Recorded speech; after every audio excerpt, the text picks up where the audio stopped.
Are you like me and your squash and zucchini is going crazy in your garden? We're gonna talk about dehydrating.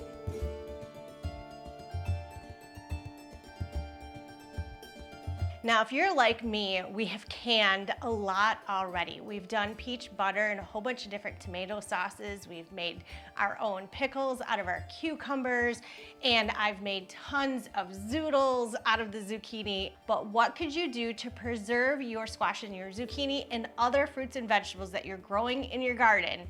You could dehydrate them. I have had this dehydrator for many, many years, and we actually purchased other levels to go on top to make it much taller. Now, I was having a hard time finding this brand still available on Amazon, so I've done some research to find you guys some comparable ones that you can use in the same process. They usually come with different accessories as well. These are little screens that you can put in case you're dehydrating out seeds or something that might be small and would fall through. And I also recommend using one on the bottom to catch anything that might actually shrivel up and fall all the way through. Then there's these solid plastic ones. I have never used them, and it's something that is on my list to try. And this is actually great for making fruit roll-ups. So you make a fruit puree, pour it on top, dehydrate it, and you have your own fresh fruit roll-ups. One of these days, I will give that a try for you. So this is a super easy process. You just want to cut up your veg and try and get these as thin as possible. If you have a mandolin, that can be an easy way to make sure all of your pieces are exactly the same. I actually already have a whole bunch of bags done up. They've been sitting in the fridge. These are a little bit thicker slices, but that's okay. Just know it's gonna take a little bit more time for them to dehydrate depending on the thickness of your slices. So the thinner you can get them, the quicker dehydration time you will have. The easy thing with doing a dehydrator is just laying them right on, and they will dry up, shrivel up, and be super small when it's all said and done. So if you want to cut these in half or any shape to make them fit on the dehydrator, the better that is, but it just means it's gonna shrivel up and be even smaller. What do you do with all of this once it's dehydrated? Well, you can put these in any types of soups or chilies. Anything that you can add them in and rehydrate at a later date is going to save you from throwing out this crop if you have too much. Of course, you can always pass it off to friends and family, and our chickens like the ones that get what we say are too woody. So once they get a little bit too hard, they've been on the vine for too long, then they have a really hard woody feeling to them. And those go out to the chickens. They like them because it gives them a lot of extra work to try and eat them. It keeps them busy.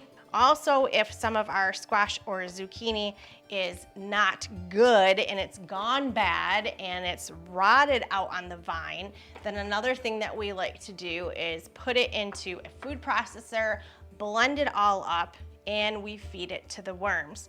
So whether we're eating it, the chickens are eating it, or it's going into the worm composter, then we don't feel like we're wasting any harvest that we have grown.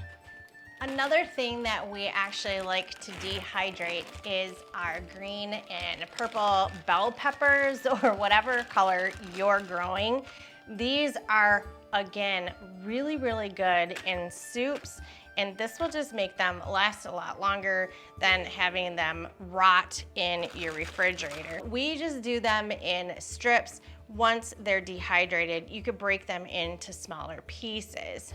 Also, a trick for putting these on your trays, make sure you're not doubling anything up. They're not laying over top of each other. You want to make sure you have good airflow between all of your vegetables. And since the dehydrator is actually pulling out any moisture that is in your food, the air that comes up through the center of it will be a really moist air. If you could do this in the wintertime, that would be great if you're just buying fruits and veg from the store. But if you're doing this during garden season, then it probably means it's summer. You have your air conditioner running and it's really already hot in the house from all the canning and the other food processing that you're doing. When we are canning and we're simmering things down like the tomatoes or the peaches or the apples, the house tends to get really warm. So my little trick for that, to not add any more heat to the house with the dehydrator, is I stick it into another room.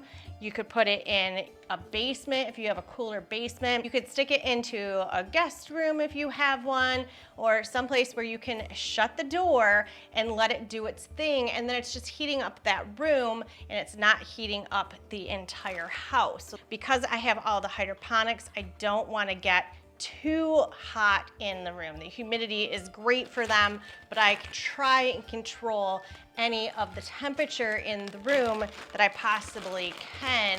So if I am growing lettuces, I'm not taking the temperature up super fast and all of a sudden my lettuces bolt because of a quick temperature change in the house.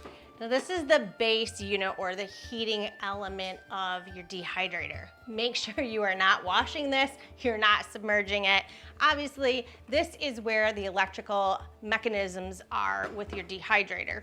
The rest of the levels can easily be soaked and washed just in soapy water like you would with dishes, and they come really clean easily because if there's any food stuck on them, it's dehydrated, and as soon as it gets rehydrated with water, it will wash right off. So I usually take this when I'm done and just wipe it off with a paper towel and make sure that there's really no dry, dusty, dehydrated food.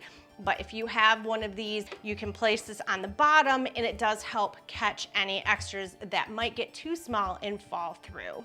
Most dehydrators will have settings on the front and it will say if you're doing fruit or if you're doing vegetable or if you're drying any meats, which you can also do in these. So just make sure you're setting that temperature for whatever you're dehydrating.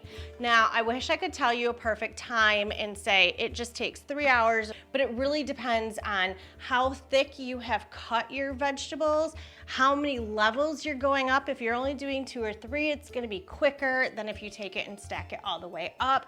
For the most part, if I run this with a full unit in all the levels that I have, it usually takes about 24 hours. So I'll prep everything in the evening around dinner time, I'll plug it in, pop it into another room, kick it on, and it's usually until the next evening that I can go ahead and process it. And this is a batch of zucchini that I have been running for the last 24 hours, and you can see there is not much left.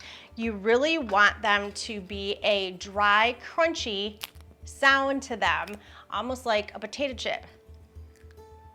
And they're so good just fresh off the dehydrator. You really could eat them like potato chips. But if you're wanting to store them for long time purposes, I would say I've had them last a year doing this process. So what I'm gonna do is I'm gonna put them into a Ziploc baggie, and this is where they start to fall through the different levels.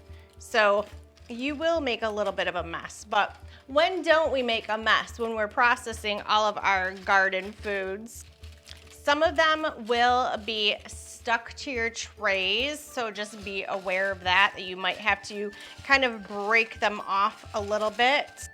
And I like to do this with a cutting board underneath because then this way I can take this right to the edge of the counter and I can scoop it right into my bag and I can get all of those little pieces in those little flakes.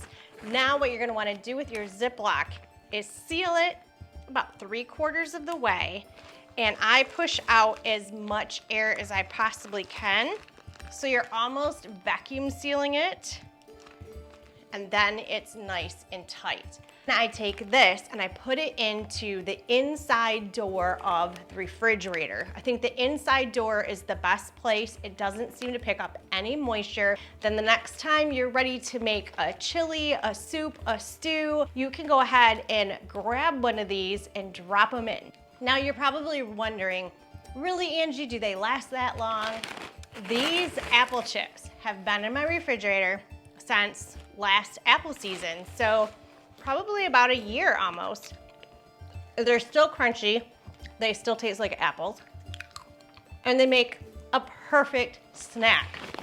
Now, one trick with apples or bananas or any fruit that you normally would cut up and they start to turn brown as you're cutting them up, take a bowl of water and add some lemons to it, just a little bit of a mixture. It doesn't have to be perfect equal parts, but you just want to get some lemon. So as you're cutting them, throw them in the bowl with the lemon, and that's gonna slow down the browning process of things like your apples or your bananas. If you dehydrate, let me know down in the comments below what your favorite fruit or vegetable is to toss in your dehydrator. I'm gonna get cutting up the last of the zucchini and squash, and we'll see you on the next episode.